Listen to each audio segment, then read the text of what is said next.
kabangyang nawe thuolo kanyo ni DJ Vic Moistopeo makare gi chenro mar ngomo wake. Wachako koda wach mar ni jagoro maduong' bura mar UDA Cleophas Malala oseogai mar Azimio la Umoja One Kenya Alliance la Molodinga kuom chano bago ng'anyo magalamoro pacho ka odiochieng' makiny kowacho ne jo Kenya kale ngima matek magima gidwaro en chiemo to ok ng'anyo. Malala wacho ni Odinga wuondo jopiny ka oluongo ng'anyo godiochieng' to tieno to lombo sirikal kod mosruok. Jo UDA omieno jo Azimio kod chin Mibadhi ewi omenda maromo bilion 15 mano mawachre ni okwal e kinde mag yiero mokalo.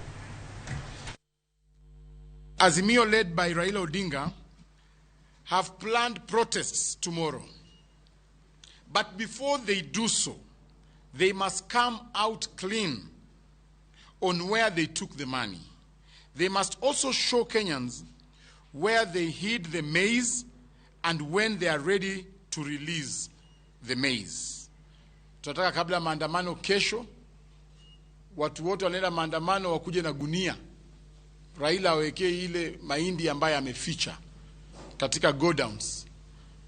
Wapatie wale watu wanaandamana mahindi warudi nayo nyumbani. Waache kudanganya wa Kenya kwamba kuna maandamano ilhali yao ndio wameficha mahindi Kenya hii yote. And you are going to expose those godowns. Mali wameficha mahindi ambayo walitumia hiyo 15 billion kununua mahindi yote Kenya, kuficha ndio bei ya gharama iende juu, gharama ya mahindi iende juu, ndio wauze mahindi hiyo kama gharama imeenda juu. So we are going to expose those